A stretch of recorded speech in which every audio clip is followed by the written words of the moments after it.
박근혜가 구속영장 실질 심사를 받으러 들어갔고요. 그 결과를 이제 만나게 될 날인데 어떻습니까? 뭐 굉장히 역사에 중요한 의미가 있는 날 아니겠습니까? 정의가 실현되는 날이 될지 아니면 그토록 기다려왔던 국민들한테 또 하나의 분노를 심어주게 될지 그 귀추가 주목되긴 하는데요. 예. 어떠한 결과가 나오더라도 예. 새로운 대한민국이 열리는 데 있어서의 중요한 계기가 되지 않을까 하는 생각이 듭니다. 만약에 구속영장이 기각돼도요? 만일 그게 기각이 된다면 국민들의 어떤 지금까지 박근혜 정부에 대한 비판 여론 또는 지금에 있는 친박 세력들에 대한 단죄의 여력이 더 높아질 거고 오히려 홍준표를 비롯한 바른당과 자유한국당의 어떤 대선 가도에 굉장히 악영향을 미칠 수 있는 그런 밑거름이 될 수도 있는 거죠. 그렇죠. 서울구치소에는 못 가지만 삼성구치소에 들어가는 거 아닙니까? 삼성동에 있는 삼성구치소. 네, 결과는 마찬가지 아닐까요? 원래 잘 안 돌아다니시는 분이잖아요. 그렇긴 합니다. 감옥 생활 적응 잘할 것 같아요. 머리하고 변기는 어떻게 해야 될지 그 점은 좀 걱정이 되네요. 그렇죠. 예, 그 점이 가장 큰 문제거리가 되겠습니다.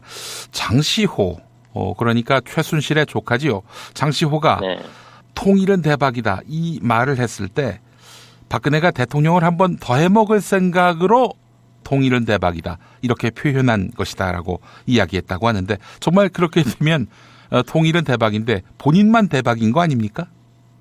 그렇죠. 이제 한반도의 분단 상황을 해결한 통일 대통령으로서 새로운 대언을 통해서든 어떠한 방식으로든 지금의 단임제 룰을 깨고 본인이 초대 통일 대통령으로 오르겠다라는 어떤 그런 포부를 가졌던 것 같은데요. 네. 이 믿음의 근원이 전부 최순실의 꿈 때문이었나라고 생각을 하게 되면 참 그분의 어떤 무속적인 어떤 맹신 이 부분이 빚어낸 해프닝이었는데 그 당시 이제 모든 국민들은 대단한 어떤 근거라든지 어떤 앞으로의 통일 정책에 대한 특별한 준비가 있는 것으로 믿고 또 관심을 가졌었는데 지금 보면 허탈한 얘기인 거죠. 그 스포트라이트라는 JTBC 프로그램에서 이제 폭로된 거 아닙니까, 그게? 네네. 그러니까 이런 거죠. 박근혜가 확신하고 있었던 것이 수년 내로 북한이 무너진다. 그럼 자연스럽게 그 영토는 남한에 복속되고 따라서 본인이 이제 남북한 통일 정부의 첫 수반이 될 것이다. 이런 그림인데 이거 너무 날로 먹는 거 아닙니까? 맞습니다. 지금 있는 상태에서 우리가 자주적인 한반도 통일을 이루지 못하고 북한 정권의 자율적이 됐든 내부의 구테타 세력에 의해서 됐든 외압에 의해서든 북한 정권이 지금처럼 불시에 무너져 버린다고 하면 그 자리를 그대로 우리가 올라가서 차지한다는 것보다는 오히려 중국이나 러시아나 주변 강대국들에 의해서 오히려 그쪽이 점령되거나 그쪽의 세력들한테 지배받을 가능성이 훨씬 더 높습니다. 그러니까 양국 정부가 충분한 대화와 타협과 교류를 통해서 자연스럽게 정치적으로 경제적으로 순차적으로 통일해가는 모습을 만들어냈어야 되는데 그런 프레임 전혀 없이 저기가 그냥 무너지면 그냥 무혈입성할 수 있을 것이다라는 상상을 했다는 것 자체가 정치적으로 외교적으로 생각이 있는 사람인가 싶은 거죠. 한중경제연구소장이신데 만약에 그런 시나리오도 충분히 상정해 볼 수 있는 거 아닙니까? 북한이 무너지면은 이게 한반도가 다 남한 정부의 영토가 되는 겁니까? 그렇지 않습니다. 왜냐하면 지금 북한에 가장 정치적으로 경제적으로 영향을 미치고 있는 국가가 중국인데요. 중국은 한반도를 대륙으로 침투해 들어오는 일본과 미국 세력의 일종의 완충지대로 생각하고 있기 때문에 북한 정권이 존재하거나 아니면 통일이 되더라도 중국의 우호적인 한반도의 정권이 들어서는 것을 최선의 정치 목적으로 하고 있습니다. 만일 남한이 지금 사드 문제도 그와 비슷한 상황이라고 보면 되겠는데 미국의 군사기지 역할을 수행을 하고 미국의 전략 무기들이 들어와서 경제적으로 또는 군사적으로 미국에 복속돼 가는 듯한 모습을 보는 게 앞으로 중국 정부의 정권 유지 차원에서도 굉장히 심각한 문제거든요. 좀 더 구체적으로 설명을 드리자면 예. 시진핑은 이제 올해로 예. 집권 5년을 마치고 예. 올해 11월 달에 5년 후에 자기 권력을 승계할 사람들을 네. 뽑아야 되는 중대한 그 선거를 앞두고 있습니다. 선거가 아니라 회의죠. 예. 그 상황 하에서 지금 시진핑이 자기 사람을 씹어서 자기 위주의 다음 정권을 만들어내는 그걸 위해서는 지금 미국하고 중국 간에 벌어지고 있는 경제적, 군사적 갈등의 부분 안에서 강경한 모습으로 국민들한테 신뢰를 심어줘야 되는 겁니다. 예. 이 중요한 시점에 뭐 일방적인 미국의 요구를 받아들인 사드가 대한민국에 배치가 됐고 그런 정권이 탄생해서 유지된다고 하는 거는 시진핑 정부로서는 외교적으로 굉장히 큰 타격을 입을 수밖에 없는 것이기 때문에 예. 그 11월 달까지는 지금의 사드에 의한 사드를 원인으로 보지 않더라도 너무 친일 친미로 돼 있는 현재 정권에 대한 중국의 압박은 대외적으로 그치지 않고 더욱 강경해질 것이 분명하고요. 예. 그 11월 선거가 지난 이후에 뭐 제재를 풀거나 대화 국면으로 돌아갈 수 있는 계기가 마련될 것으로 예상이 됩니다. 예, 그래요. 한마디로 얘기해서 지금 중국이 눈을 시퍼렇게 뜨고 있는데 이 북한 체제 붕괴가 결국 뭐 남한으로 자연스럽게 영토가 이양되는 그런 상황을 허용하지는 않을 것이다. 이런 말씀이군요. 네. 예.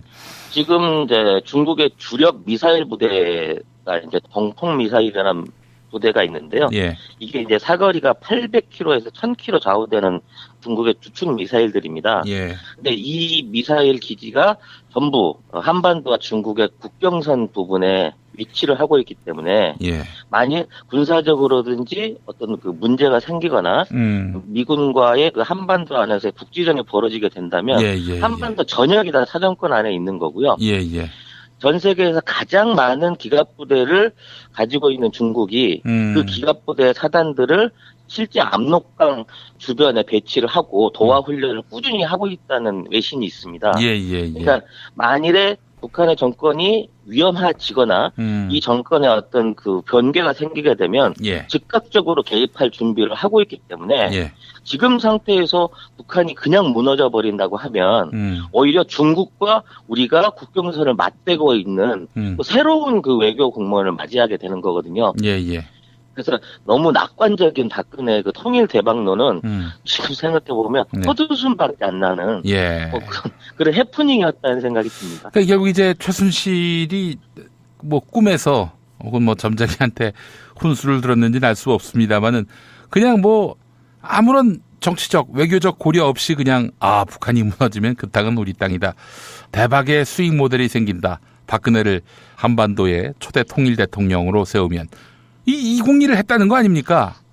그렇죠. 그리고 그 현행 법상으로도 이제 단임제로 돼 있는 그 권력을 어떻게든 이어갈 수 있는 방식을 그런 부분에서 찾았다고 하는 게 이게는 이제 권력 유지와 정권 연장에 대한 어떤 플랜 같은 것도 얼마나 주먹구구식이었고 생각이 없었나 싶은 거죠. 저는 그 당시에 뭐 미국 정보국이라든지 어떤 뭐 이런 데서 체제 붕괴의 조짐이 뚜렷이 보인다든지 아니면 평화 통일을 하기 위한 그 모종의 어떤 프로젝트가 진행 중이지 않을까 하는 일말의 기대를 가져봤습니다만 그런 정황은 전혀 보고되지 않았습니다. 지금까지. 하여간 웃음만 납니다. 이제 전에 안원구 씨라고 국세청 간부로 있다가 하여간 MB 정권에 찍혀가지고 쫓겨난 분이 있는데 그분이 이제 나름대로 최순실의 국외 재산 이걸 들여다봤는데 최순실의 모든 행동은 무슨 뭐 저 좌파 척결 이런 게 아니라 이념적인 문제가 아니라 오로지 돈 수익 여기에만 몰두됐었다. 그런 흐름을 짚어내더라고요. 결국 통일 대박 역시 최순실의 어떤 수익 창출을 위한 매개였을 뿐이지 뭐 통일에 대한 뭐 구체적인 플랜이나 비전 속에서 나온 것은 아니다. 이렇게 볼 수 있는 거죠. 아마 그 북한에 있는 자산들을 사유화해서 그걸로 좀 더 많은 돈을 벌어볼 궁리를 하지 않았을까. 그런 생각도 가능한 거죠. 따지고 보면. 매국노들 철저하게 응징돼야 할 것이라고 저는 생각을 하고요. 내일이 그 첫째 계기가 되기를 간절히 바라고 있습니다. 방송 나갈 시점으로는 바로 오늘이 되겠습니다만은. 네. 하여간 오늘 결판이 날 겁니다. 역사의 정의가 살아있는지. 자, 찌라시님, 이 이야기도 한번 해봤으면 좋겠어요. 공교롭게도 이제 3월 31일, 오늘은 홍럼프가 자유한국당 대선 후보가 될 가능성이 대단히 높은 날입니다. 자, 그런데 지금 홍럼프는 말이죠. 노무현은 뇌물 대장이다. 뇌물 먹고 자살했다. 이런 식으로 이야기하고 있는데, 물론 그런 홍준표의 정치 노선에 반대하는 분들은 기겁을 할 그런 망언이지만, 근데 그럼에도 불구하고 계속 이런 얘기들을 꺼내는 것은 어떤 반노 마케팅의 일환이 아니겠는가, 이런 생각이 드는데요. 어떻게 보셨어요? 말씀하신 대로 당면한 과제가 그나마 이제 경쟁 상대로 볼 수 있는 김진태 의원을 누르고 본인이 어떻게든 이제 31일 날 오늘 후보를 확정시키는 데 있을 건데요. 예.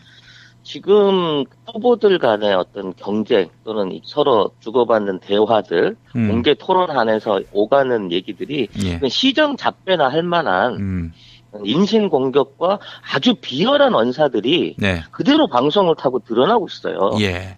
그러니까 단순하게 지금은 이제 국무위원이라고 하는 전 대통령에 대한 얘기를 꺼낸 게 아니라 전방위적으로 본인의 어떤 그 존재감을 부각시키기 위해서 정말 이 정도 수준밖에 안 되는 사람들인가 싶을 정도의 막말들을 쏟아내고 있거든요. 예, 예.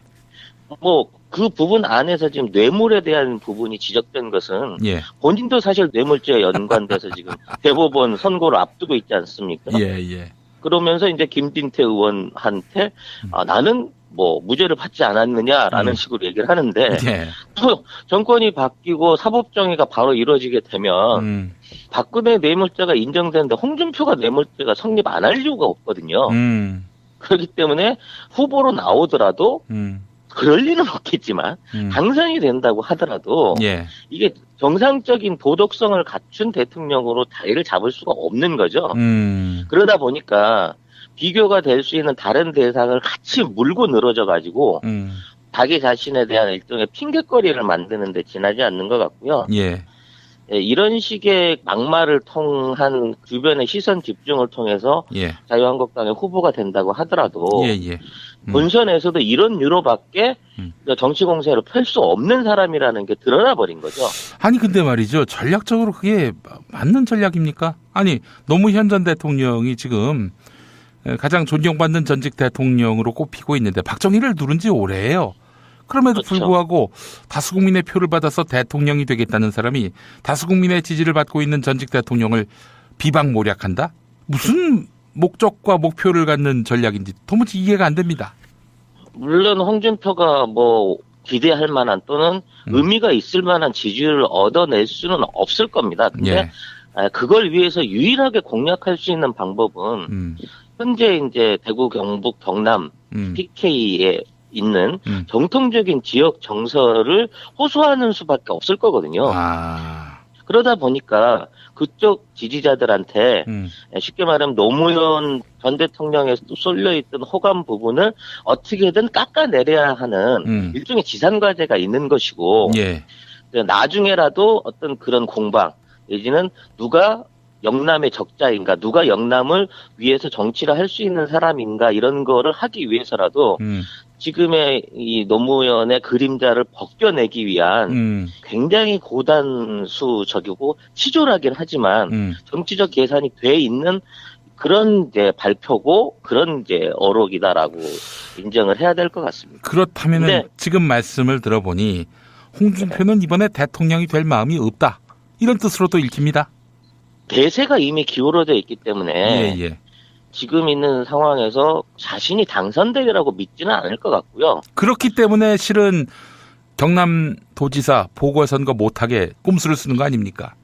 근데 그거는 법적으로 본인 혼자의 계산인 거고요. 예.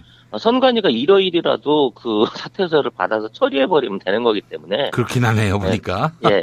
그게 문제될 수 있는 사안은 아닐 겁니다. 근데 이건 이제 본인의 생각으로 그렇게 잡고 가는 거고요. 예. 홍준표 입장에서는 다음 그 본인의 정치적 행보나 정치적 행명을 위해서라도 어떻게 해서든 영남 안에서라도 30-40% 이상의 지지표를 받아내야 되는 게 지상 과제인 거고요.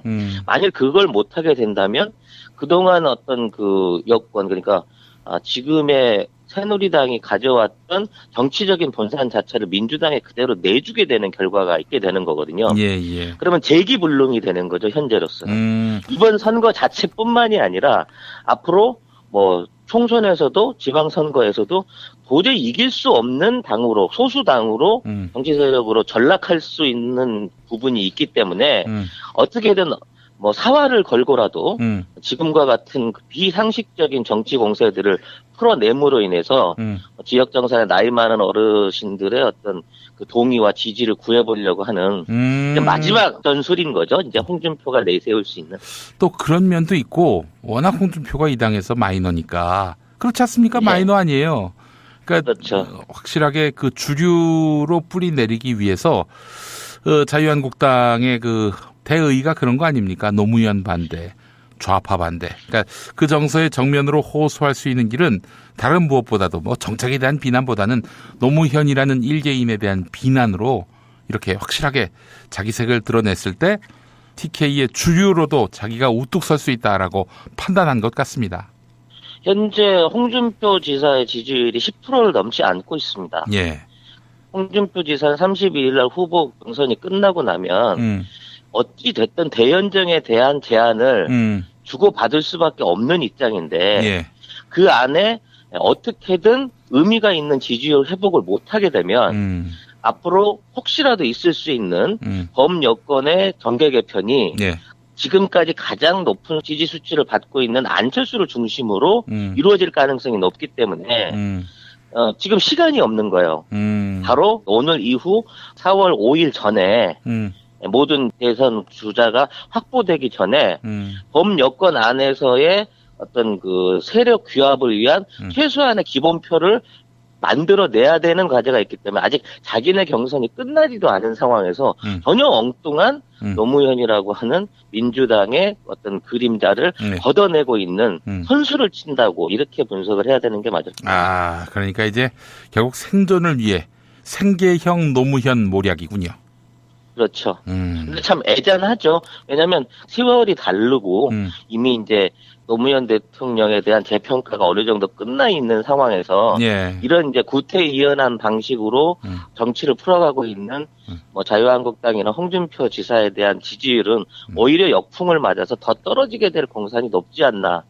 뭐 결국은 단당으로서의 마지막 발악을 하고 있는 게 아닌가라는 생각이 듭니다. 예. 아주 지적이 예리합니다. 제가 생각해도요, 이건 지금 이성적으로 할 수 있는 선거 캠페인은 아닌 것 같고, 예. 하여간 이렇게 해서라도 생존, 기생하려는 자유당 참 애잔합니다.